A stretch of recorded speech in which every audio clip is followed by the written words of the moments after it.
Here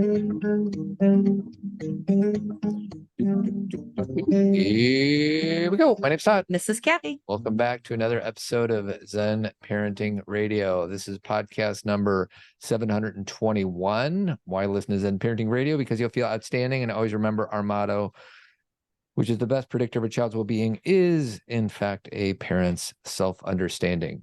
On today's show, we have our good friend, Hunter Clarke-Fields. Yay, Hunter. Hunter's an author. She's been a friend of ours since, I don't know, it's years, the beginning. She's a mindfulness mentor. She's the host of a podcast called Mindful Mama, global speaker, #1 best-selling author of Raising Good Humans, which we're going to talk about. And then today, on August 1st, her second book comes out, Raising Good Humans Every Day. She's got over 20 years of experience in meditation, yoga practices, and you have 2 daughters, right? Mm-hmm. So welcome, Hunter. So glad you're here. I'm so glad to be here. And it's such an honor. I couldn't have imagined when I was like screaming at my phone and being like, but how? And listening to you guys and just being like, oh, I want to be like Todd and Cathy, that I would be here talking to you guys. It's such an honor. No, well, we're just happy to have you on with us. That's so nice how long have you been doing the podcast for? I forget. It's been 10 years now. Isn't that crazy? Yeah, we're on like in the 400s of episodes. When you said 700, I was like, oh my God. But yeah, it's been 10 years. Does it come out every week? Are you a weekly kid, basically? We're weekly at this point. And is it all interviews, or do you just talk solo sometimes? No, sometimes what has been getting a lot of downloads lately actually is I do some honor coaching calls. Mm-hmm. And so that people like those a lot. But yeah, other than that, it's interviews because I like to talk to people. So in other words, somebody calls up or you schedule something with you saying, hey, I got issues, I need help. And they're like, great, we're going to record it and put it up there for other people to learn from our exchange. Yeah. Which I think is so cool and brave of people to do that. I'm always like, thank you. It's meaningful, right? To have people get vulnerable and share all this stuff. Talking about vulnerability and sharing, Cathy was on TikTok last night, and you found a bunch of the red. What's the red table? It's Jada Pinkett Smith, and her daughter Willow, and her mom. And she had Demi Moore and her 3 daughters. And it's old, by the way. Like this is not a new thing, Todd. This came out like years ago. That. Yes, but all 3 daughters have had significant challenges with substance abuse. I think. I mean, you talk about vulnerability. There's a version of people to be like, I'm not going to say this to my next door neighbor, much less put it out there. So anyways. Well, what was great about it, it was like a conversation. Obviously, it's, Jada's family, like her mom and her daughter, and they've all had issues that they've talked about. And then you've got Demi Moore with 2 of her daughters. She didn't, her daughter Scout wasn't there. And they were talking about their history with their mom's addiction. And there was no, they were just talking about it. And there is something, so I was glued. Like Todd's like, are you still watching that? I'm like, yeah, because just like the people who do that on your show, where you're talking about not generalizations of people experience, but like somebody is asking you a real question about their family, and you are with their emotion. And as you said, what an honor that they trust you. Hunter, how do you navigate talking about your own challenges and vulnerabilities? And I'll share how we tend to do it. If, whatever, let's say I yelled at my kid for blah, blah, blah. We always keep our kids, we don't mention which of the 3 kids, and some will be a little more ambiguous. So we're not outing any of their personal stories.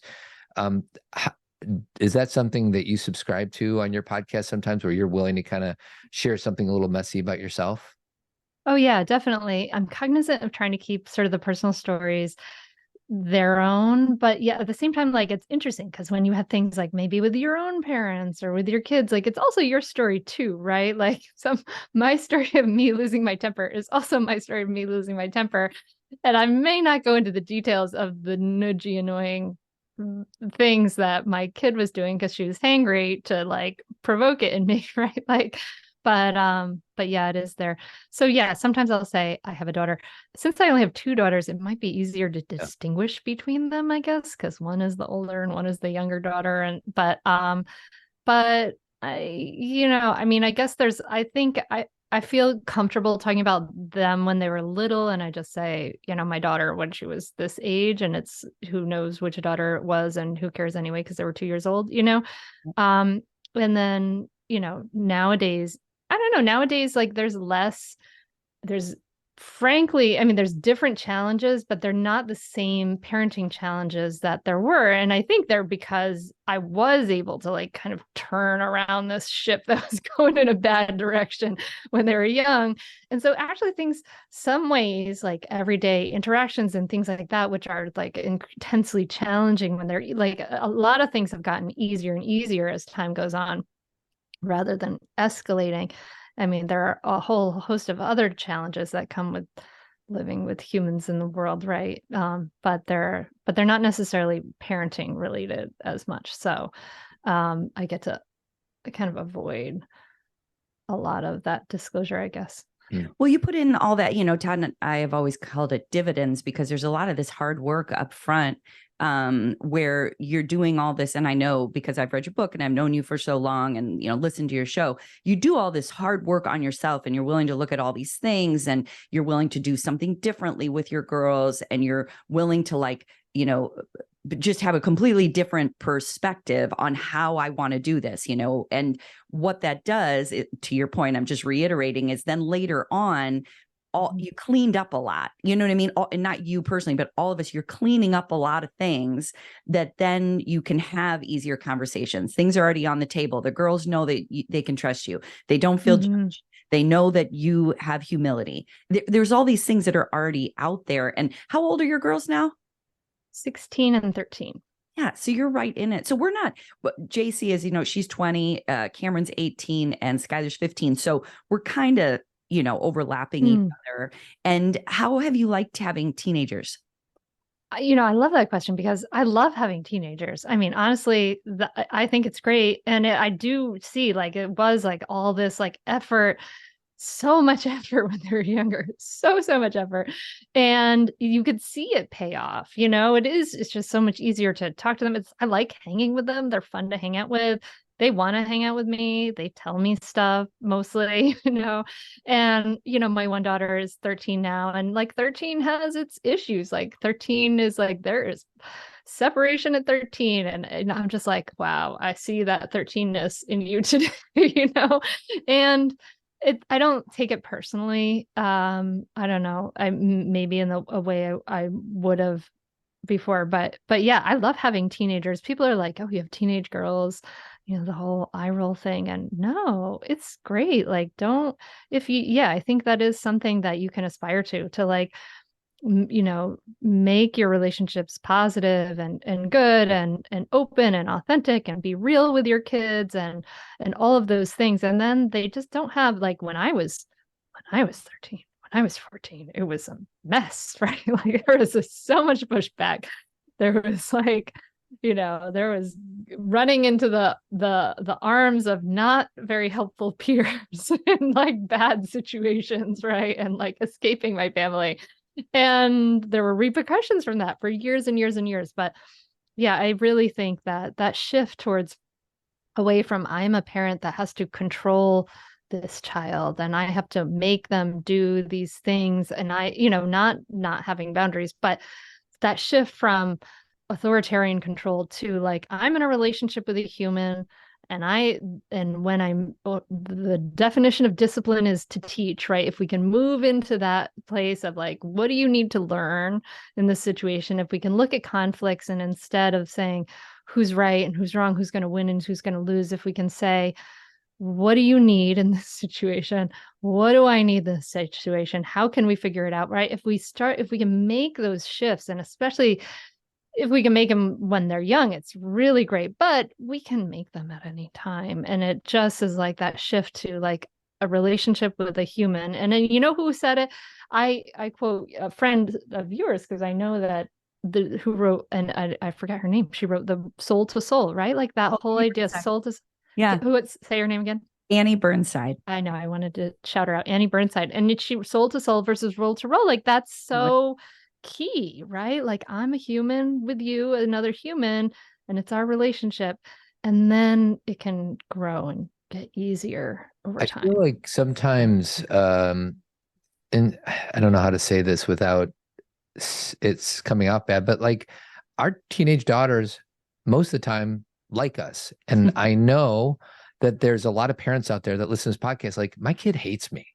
And I screwed up and I don't know where to start. And I just wonder, like, I find myself challenged to answer that question because it happens a lot. Can I say this to like frame it better for people instead of my kids like me, my kids don't? The frame that I like is we're in a typical relationship with our kids that is very human, which is we have a good time together. We like each other. We're respectful of each other. And then there's challenges occasionally that we have to work through because there's been a miscommunication or they feel that they're not, being seen in some way, or we're having to, they feel, whatever it may be, we're in a typical relationship with them versus, as to your point, this authoritarian, we're in charge, you either, it's my way or the highway. And that lends itself to having more of, and some people don't like this word, but I'm fine with it with the age my kids are. We have a friendship with our children, right? There is a peer-to-peer kind of thing. I mean, my oldest is 20, for goodness sakes, Yeah. And so I think, Todd, then go into your question about how do we start now? And, we were just talking to a friend and this friend said, oh man, I made some big mistakes. Like I prioritize work too much. And now my sons, when they get home, they just want to go in their room and the door's closed and they have no interest in engaging with me. And I honestly struggle with my invitation to parents who have those problems is like, just find a thread, and this comes from John Duffy. He's like, just find one thing that you could pull on, whether it's games or music, just to engage them a little bit. But that's like where my tools kind of run out to help them, like with something like that they can put into practice right now. And I just wonder if anything pops to your mind when you have parents that ask those questions. Oh, sure. I mean, I think it's never too late. I mean, that's the thing is like the universal skills. And in fact, like in the new book, I was thinking chapter 37, why I want to date my child. I have a chapter called Why I Want to Date My Child. And the thing is, it's like, I like the language of dating, right? Because like, if you're like, you have things are rocky with your partner, maybe your marriage, you're like, everyone's like, have a date night, that kind of thing. And the truth is that a relationship with a kid, it's just like every other relationship. You need to give it time and attention and, be open and vulnerable and, be human and give it that attention that it needs in order to grow. And that's the same. So that whole find a thread is right? It's like, find something, like invite your kid. You want to like get to know them, like get into their world and create that connection. Because ultimately, like we know that it's, if we're moving away from using power, power over another human being, then what is it that makes it so it's easy for you and you and you guys, right? And easier for us is, for me, when my kids are teens, it's because of the connection, right? It's the connection that makes this desire to cooperate and to work out problems and to all of those things, right? So it's like that's everything, right? That has to be cultivated. So yeah, find that thread. And if it has been hurt and damaged and lost, like there may need to be, you repair that happens. There's a real wonderful tool that I love for repair that I got from the Plum Village community of Thich Nhat Hanh, and it's called Beginning Anew.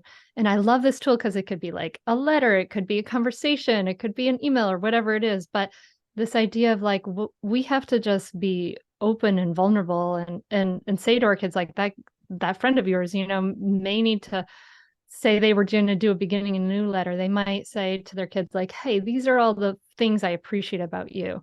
This is what, I want to see. I see you and in your beauty, right? In these things.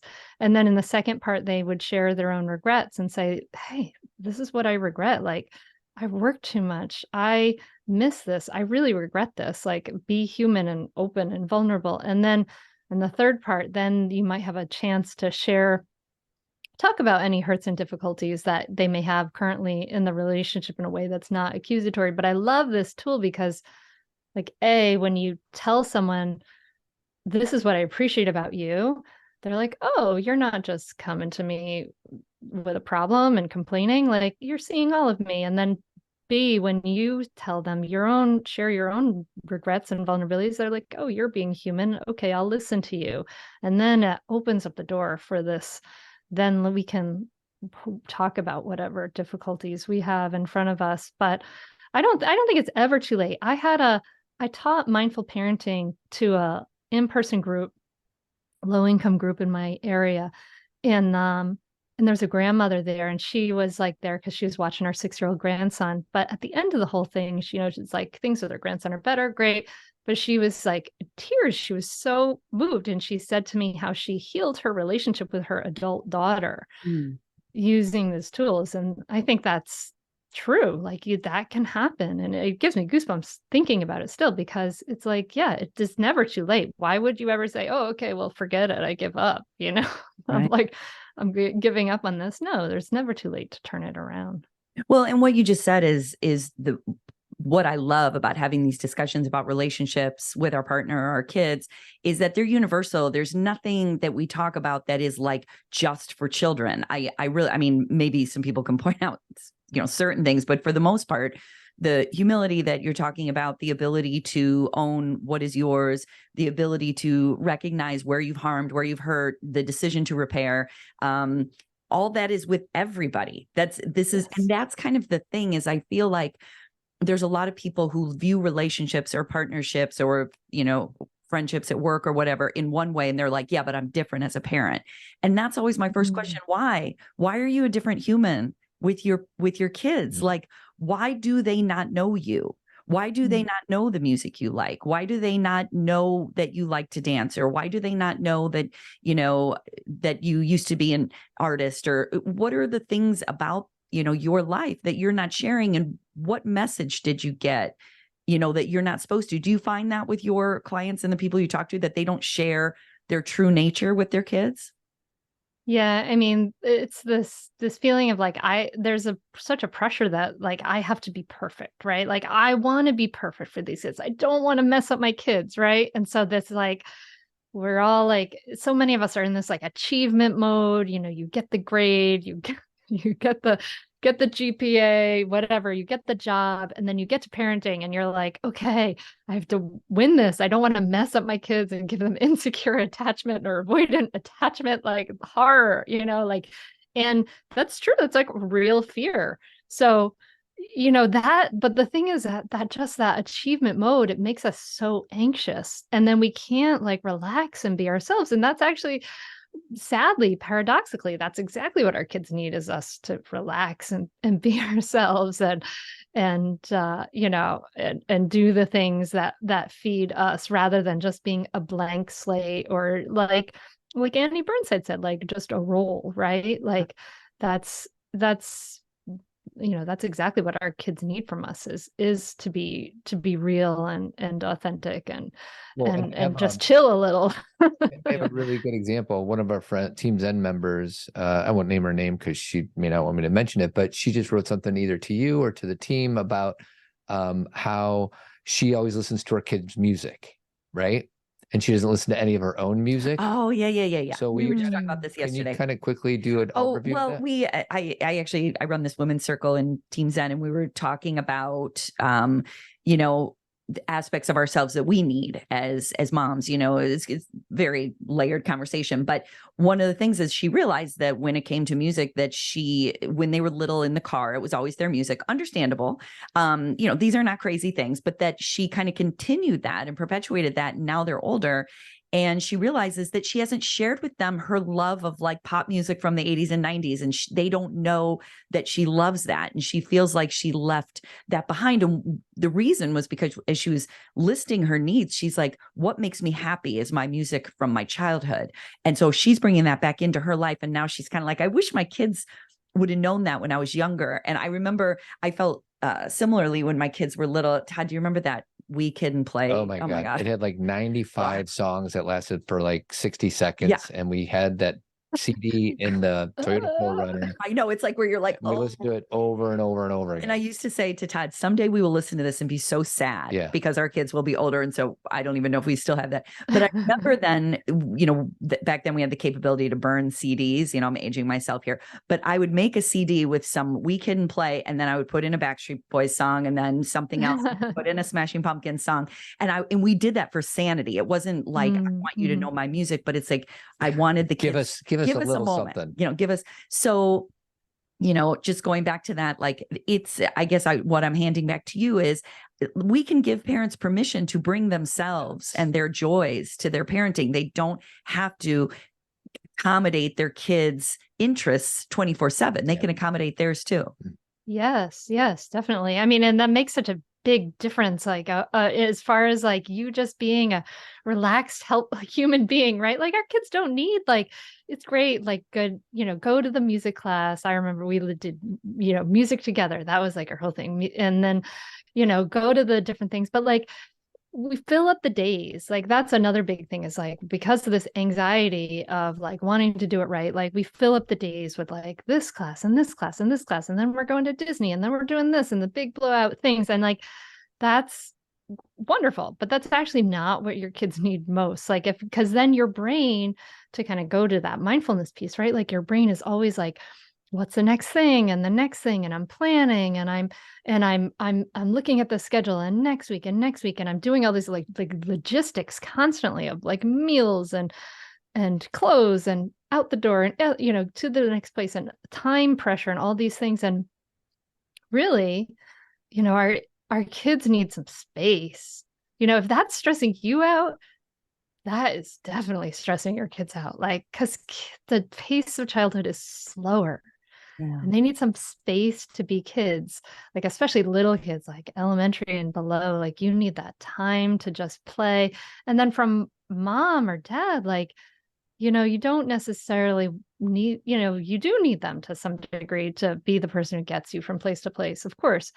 But what you really need is for them to like, express delight in who you are. And how are they going to do that if your brain is constantly forever in the future? And the thing about it is like, we think, oh, I'm going to do all these things. And then and then when I get to that Cancun vacation, then I'm going to be present with my kids. I'm going to enjoy it. That's going to be the moment when I will be there. And then you've trained your brain to be constantly logistically organizing forever and ever into the future. So you can't even do it then when you get there. So it's like they, our kids really need us. They want to be seen. They want to be heard, right? They want us to just put the phone down, lower the laptop lid, maybe turn the burner off even for a moment, and just turn our bodies and our hands and our eyes to them, be open to who they are, listen to what's going on. And that's the reason why my kids talk to me now, because she learned, when my oldest was 4 and was telling me all these like elaborate stories about My Little Ponies, like I listened to her a good amount of the time, not all the time. And now she's like, oh, okay, mom sees and hears and listens to me. So it's like, and when you can do that, when you're not like, oh my God, I have to do a bazillion things to be enough to be a good parent, right? Like when we can just say, okay, actually me being relaxed, me listening to Smashing Pumpkins, me sharing like my great love of Cyndi Lauper is like, that's enough. That's like the connector. That's the glue. And that's what they want. I so agree. And, as you were just saying, like on the beach in Cancun, and we're like we've programmed our brains to look at the next thing. And we've obviously programmed our children's brains to look at the next thing. They're like, where are we going to dinner? What's happening next? And even the way that we interact or the way we're scheduling our days, our kids believe that that's what they're supposed to do too. And it can make them uncomfortable when they're not. I actually saw on TikTok the other day, Hunter, it was just this girl, she had on her earphones and it was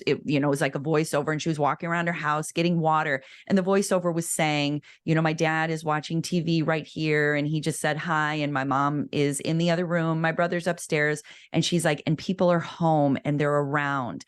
And then she says, I've just gotten my first apartment on my own, and now I'm alone. And I never appreciated just having people home and around, even if they were doing different things. And I think that, and again, this pendulum can swing really far, where I'm not saying we should go in our home and, be away from each other and do our own things all the time. But it is okay to have a sense of peace in your home where one person's reading and one person's doing this, and then you have conversation, and then it stops, and we're all kind of flowing around each other, and not everything is planned or organized. And I think that scares parents, don't you, Hunter? Like, I think parents feel like, if I'm not planning, I'm dropping the ball. I mean, that's at least what I hear. I definitely get that sense of like, I have to be on doing, acting, like working for the family to be valuable and to be worthy.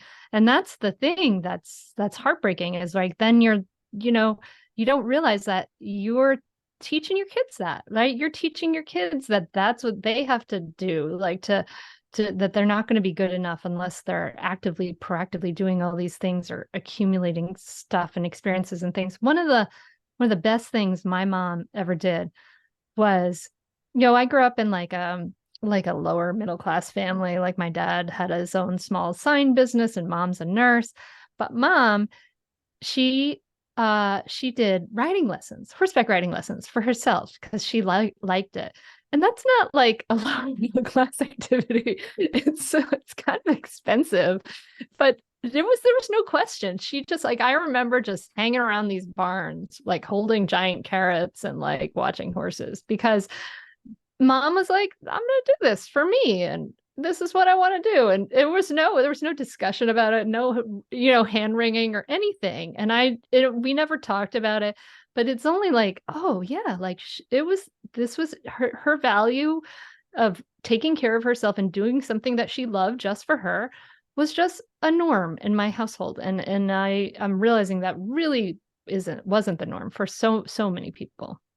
And I love that so much. I love this discussion, because as you said that about your mom, like, I think about my mom, and like, and sometimes they can be the things that bug us when we're young, like my mom was always practicing calligraphy. So it's why I write my name the way I do.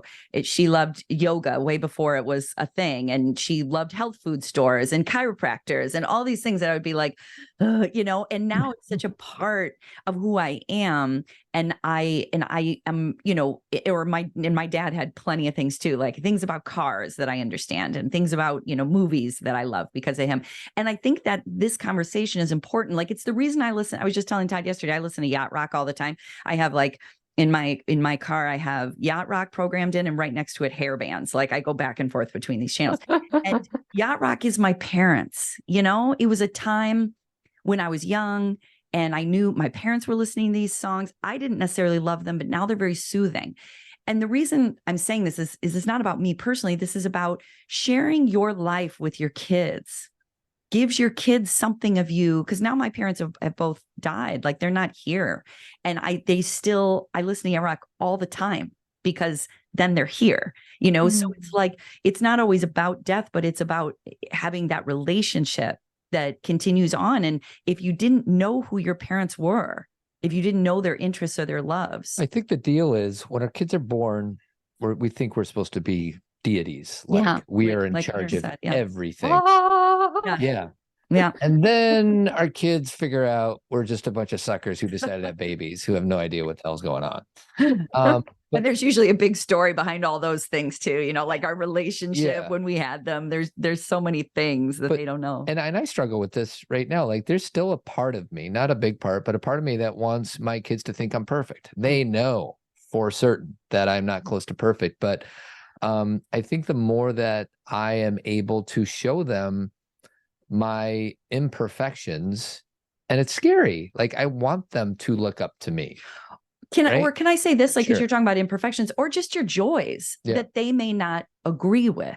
Like, imperfections is like our failures and our challenges, and it's both. It's both our joys and our messiness. The parts of, there's so many things about you. But there's a fine line there, right? Because we're not going to give all our messiness to our kids, right? Because that's not, because I know that's not what you're saying, but like, I just want the listener to understand that, like, you need to have your friends, your therapist, your whatever to unpack your stuff with, and to like, last night I was at the pool and I was really sad because of something my daughter was going through, but I didn't want to at that moment burden her with that.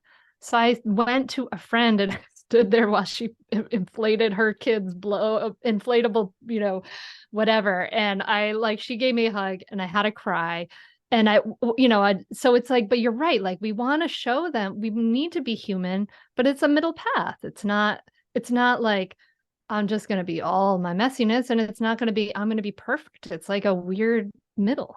Well, and what Cathy and I say on the podcast all the time, well, these are my words, I guess. Parenting is an art form. Like, anybody who's looking for a rules of parenting, forget it. Because there's some days one thing might work and other days the opposite might work.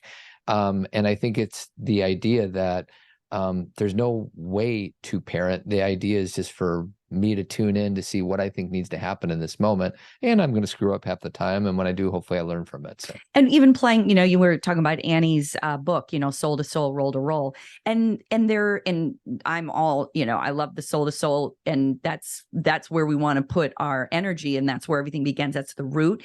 But it is interesting that we do have a role, meaning we are, to your point, Hunter, I'm reiterating that we are the parent. So to your point, I don't go to my kids with my problems. I share with them challenges I've had. I share with them, maybe some history of life or my joys or things I love, or that today was hard for this reason, but I'm not going to them with things I would go to my therapist with, because I do have a different role in their life that maybe when we get older, as my parents got older, obviously things started to shift a little bit where I was in more of a parent role with them, but that's way down the road. When our kids are little, there is I'm going to share with you, but I like you saying that point of, and Todd's adding to that, it's an art. We share messy, but they are not the messy. They are not the people we go to with the messy.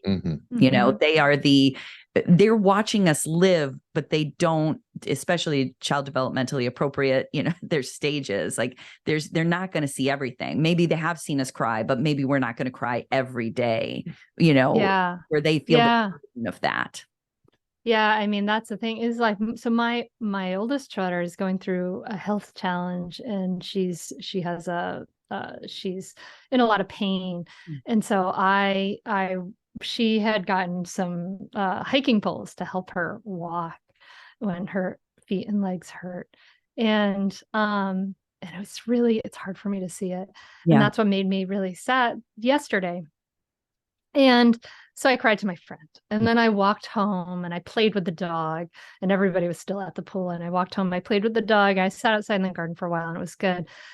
But then, my younger daughter, she's so intuitive. She's like, Mom, I went to say goodnight to her. She's like, Mom, what's going on with you? You seem sad. Like, she could see it, she is just like, oh, and so, but it was nice though. I mean, speaking of that line of like, well, yeah, I am feeling really sad because I'm seeing Maggie struggle.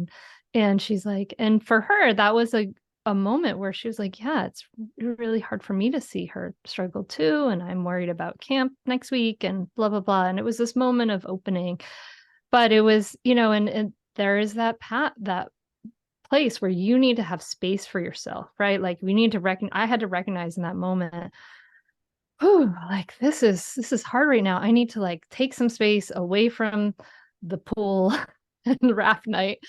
And I need to like have some time alone and process to that to a certain degree that I can. And then I'm able to also then, share some of that humanity with my kids. So it's a little of both. I'm sure your daughter knows this, but do you explicitly say it from time to time in those moments where you're having, let's say, one of those emotions of sadness or fear, or anger, let's just say sadness in that case. Do you explicitly say, listen, it's not your job to fix me, take care of me. even console me? Like, do you say that? Do you indicate that? Is there an intention there? Does she know that? Because I think that story sounded joined. Mm-hmm. Yes. Yeah. You know what I mean? Like Hunter said, I'm feeling this way. And her daughter then got to say, me too. Yeah.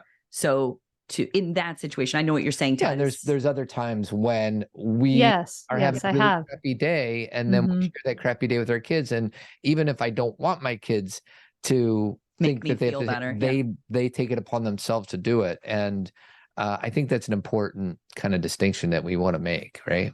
But also, like, as they get older, that's a beautiful thing for them to do, is to take it upon themselves to make you feel better. That's like them being in relationship with you. And that's really beautiful, you know?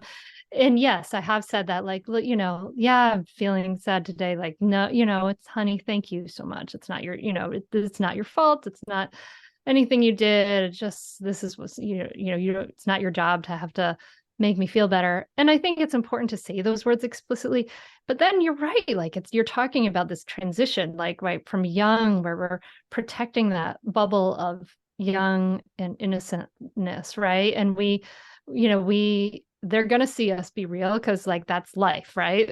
But it's like, we do our best to kind of protect them from the anxieties and worries and things of the larger world. Right. And then as they get older, like, they know more and more of it. They see more and more of it. They're more and more aware. And then if you got a 20-year-old who says, oh, Dad, I'm going to make you cookies because you've had a rough day, like, rock on. That's a great person there. Well, and I'll give my personal example of how not to do this.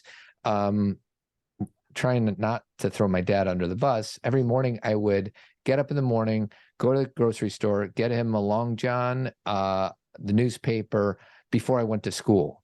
And he was okay. Is a Long John a beer? No, it's a donut. It's a donut. Oh, a donut. Okay. It might be this is like a word. East Coast, West Coast thing. Yeah. Or like Midwest. What do you call in the East Coast? What do you call like the long donuts, rectangular donuts? Oh, that's a cruller. Oh, is that interesting? Mm-hmm. So every morning I would do that.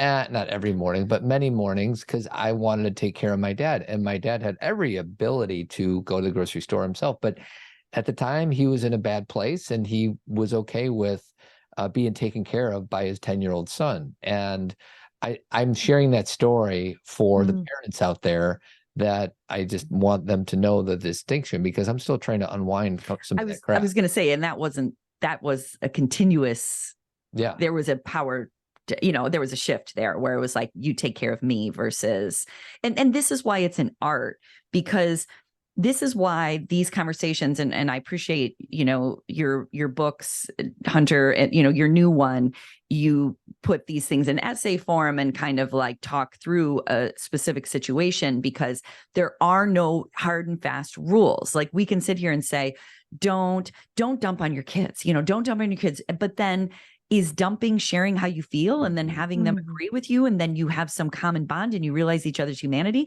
That's fine. Right. Because if we want our kids to be able to express emotions, they need to see us express emotions. So like all the things, it's why, I mean, I say this ad nauseum, but it's why everything is paradoxical. I mean, that's why we use the word Zen. It's like everything is yes and everything is this and that and but, and like there are no hard and fast rules. And so the ability to be in touch, like what I will say to the stories we're talking about, Hunter, is that what I struggle with the most now that my girls are the age that they are, is, even though my therapist doesn't love that I use this word, because it's just it's codependency, where I felt like I was more clear when they were younger about, I could differentiate myself from them. I did not feel enmeshed with them when they were younger.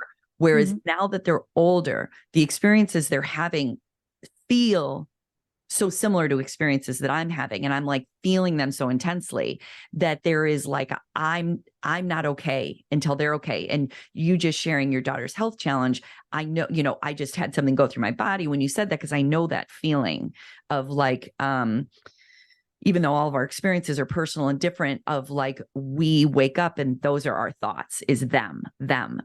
And so, do you struggle with that too? Like separating during the day, like my stuff, their stuff, and you may not use the word codependency, whatever word feels right to you. I mean, no, I mean, I don't struggle with that in the same way. I mean, I definitely think that, we are, right? Like my feelings, I feel your feelings and that's okay, right? Like human beings, we are intermeshed and interdependent. And I think that there's in some ways I'm like your therapist, like I don't love the word codependent because human beings are supposed to be dependent on each other. We aren't supposed to be like little human individualist silos that just exist on our own, even though we have that ability to do that now. Like that just doesn't make us happy or healthy or anything. So we kind of we are interdependent with each other, and that's okay, and that's normal and healthy. So in one sense, there's that. On the other sense, I also don't feel like I have to solve all my kids' problems. And I want to. God, I want to. Like I want to like wave a magic wand and, just make this thing go away. But I like my helplessness, we realize our helplessness to fix their problems like again and again and again and again and again all throughout their lives, right? Like they have this problem and we can be, it's always much better if we're just like a kind of a sidekick or a coach helping them to supporting them as they solve their own problems. Like that's always better, right? So I don't know, I can do what I can, but I'm also like, okay, yeah, you want to go to the barn for this afternoon? Take the electric bike, get yourself over there. Like I don't feel a lot of pressure to be the solution to all their problems or their ride to everything or, and I'm okay with, no, I'm going to a dance class tonight. You got to find a ride to this thing. Sorry, and having my own needs and having my needs be equal priority with their needs. Yeah, I think that my difference is that there is what I do, which is allow them to have their lives and I'm not involved in their, there's a lot of separation. And then the way I feel that this is where my work is it's less about, I feel the need to solve their problems because that's their life. And but there is, I think it's just, I remember I'm not that far. I mean, I am far from being a teenager, but they're more adult situations. And so, how things like when they were 8, I didn't remember being 8 that well. And so the enmeshment, I didn't have it at all because I was like, you need to go through this and whatever. Whereas now I'm saying with my words, you need to go through this, but I'm walking away, remembering the feeling of it. It's just so intense. And I don't think that everyone has that experience. I think Todd would attest that mine's pretty intense. Well, you have, there's certain things that you're worrying about. Like our kid had a struggle yesterday with her college classes. And I was like, whatever, like it's all going to work. And you're like worried because she's worried. So I'm uninvolved. She's doing it herself, but I'm thinking about it. But that's what I'm working. But then you throw something at me like money or whatever. Yeah. And I'm like, or my dad, like I'm like, get all reactionary and I'm like completely jacked up. So we just have our own triggers, Achilles, whatever. And so Hunter, I want to dig into your book, but before we get into your new book, I have to ask about Raising Good Humans. Your book has been a best-selling book. Every time anything I put in, as far as parenting, your book will pop up at the top. I told you that a while ago, but I'm always like, shit, sorry. Sweetie, no swearing on Zen Parenting Radio. It's doing so well. I'm so pleased for you. And I'm sure you feel so proud. And, so tell us about that experience of writing that book and having such a success with that book. Like, was that a surprise? Was there a thing that happened where it just went crazy, or was it kind of a slow burn where everybody just seems to have it now? Oh, I mean, I wrote the book and I put, I did my best to write the book, but I kind of was like, this is amazing. I'm a published author. Like if it sells 3,000 copies, I'll be so happy. Like, this is great. And then like time went by and I think the pandemic helped my book because people were kind of home. It was released in December 2019 and then people were home. I don't know, but yeah, it was kind of a surprise to me. I did things where, I did interviews and I did all these different things, but it was a sort of slow burn. And then suddenly it was like kind of like summer of 2021. I was like, I got this royalty check, and I was like, oh my God, my book is doing really well. Like, wow, this is really surprising. And now it's like I have it in like Japanese and Brazilian Portuguese, and it's like, over 200,000 copies. And I'm just like, it's a little surprising to me. I think I feel like the book gods have blessed me. Thank you, oh book gods. And yeah, but so I feel very, very fortunate. And my husband's always like, honey, your book was at number blah, blah, blah, blah on Amazon today. And I'm like, wow, really? That's amazing. Like, yeah. I guess it's resonating with people. Yes, that's wonderful. And so going into writing this next book, did you have an idea? Did you because the next book has a similar title, but it's a different structure. So can you explain, why you went in this direction? Like what did you feel after, finishing this book that you still wanted to tell and dive into? Well, I felt like one of the things that really inspires me is actually, I'm pretty sure I heard you talk about it on an episode of Zen Parenting Radio way back when, that you talked about the Book of Awakening, right? And it's a 365-day book. And so I love books like that, where there's like a little thing every day. And that's what I actually pitched to the publishers first. And I'm very grateful that they said, Hunter, that's too many pages. How about 50 things? And I was like, oh, okay, now that now I can recognize, like, oh, it would have been really hard if I had done like 65. And I was like, oh my God, I have 300, left. But anyway, so I wanted to, in Raising Good Humans, I really wanted to focus on like these essential things I found, like really practical tools, like mindfulness tools to help us be less reactive, and skillful communication, right? Because I was like, okay, this is like the how do you do it, right? Like, here are some really practical tools. And then with Raising Good Humans Every Day, with the format of this like smaller book, and these 50 short little chapters are like 3 to 4 pages each, I was able to expand. And that's the thing, like, as you know, like, I've been doing this podcast like for 10 years, interviewing all these experts on all these different things. And I've learned all this stuff about all kinds of stuff, including like about our homes and our environments and our schedules and all these different things. And there were just so many varied things that contribute to a peaceful, more relaxed, more enjoyable parenting experience, that I love the idea that I could just separate it out into all these 50 little chapters. And so that someone can open it up in any place at any time and just be like, okay, I'm just going to do this one thing. And I think that's what I do well, is I translate things that can be, research, or things that can be kind of complex, and, you can dive into any of them in depth. And I translate it in a way that's really like relatable and really practical for people. And I think that's what this book does. Yeah, I agree. I know I was having fun. I read it a while ago. Hunter allowed me to see it a while ago, but I was kind of going over the chapters again last night, and they're good titles too. Do you have, such a cliche interview question, but do you have a favorite? Do you have a chapter that you're like, this was the most fun to write? That is a good question. I'm not sure I do have a one that was the most fun to write. I did like, I liked being able to write the how to pause chapter, because I remember being like all these parenting coaches would be like, and step 1, pause, and then say this thing. And I'd be like, but how do you pause? How? Yeah. So I was able to kind of get that into 4 pages. Right. And then kind of I really enjoyed like getting some of the quotes for the beginning of the book. In chapter 5, I'm losing it, I quote my friend Carla Naumberg, and she says, kids do idiotic, obnoxious stuff that's unlikely to change anytime soon. So if your plan for keeping your cool depends on your child's ability to do the same, that's going to end poorly for everyone. So I love that. And, other it's hard to find quote, like I've done quotes for all my books, and sometimes they don't, like, especially I had to really do some research for this last one, because I was like, here's a quote I love, it's by this person.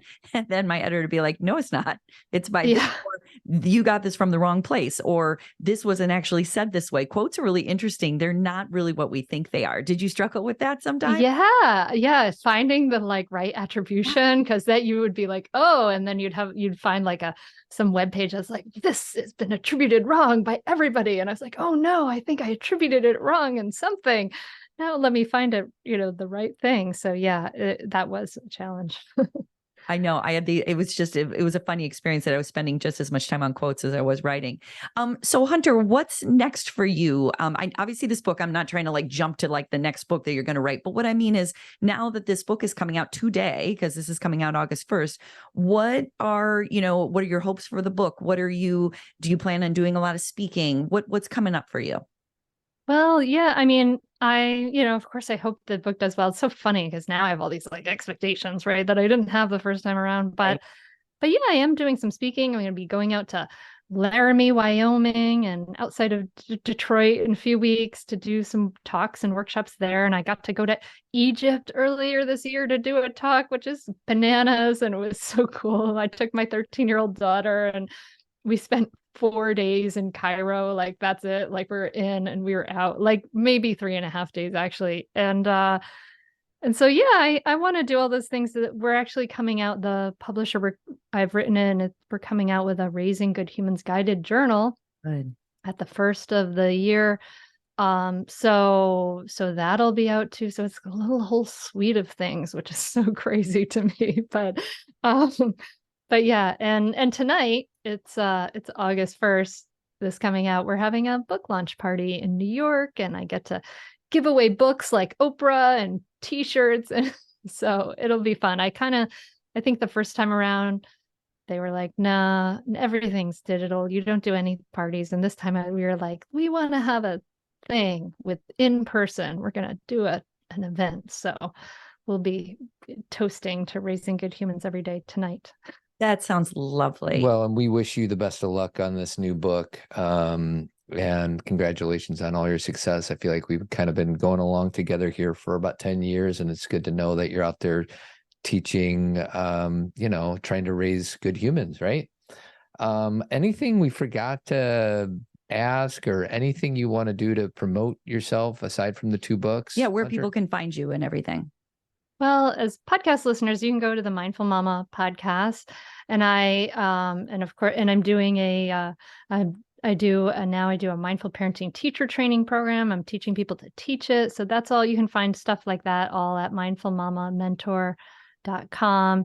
And yeah, and I just want to, a lot of the inspiration for this, as you guys know, comes from you. Like I was in my painting studio painting about my frustrating moments and I remember like listening to ZPR like again and again and again. And it helps so much to hear real people share so honestly. And so I hope that everything I'm doing continues that, right? That continues that authentic thread of empowerment and encouragement and vulnerability. And so I just want to give a shout out to you. But yes, you can find me at all those places too. Oh, that's nice. Thanks, Hunter. We appreciate it.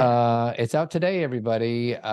Raising Good Humans Every Day. So go out. The link to Hunter's book will be in the notes. So just scroll down and buy your book. And Hunter, thanks so much for joining us. It was really a pleasure. Thanks, Hunter. Yeah, thank you. All right. So we will catch everybody else on the next episode of Zen Parenting Radio next Tuesday. Keep trucking, everybody.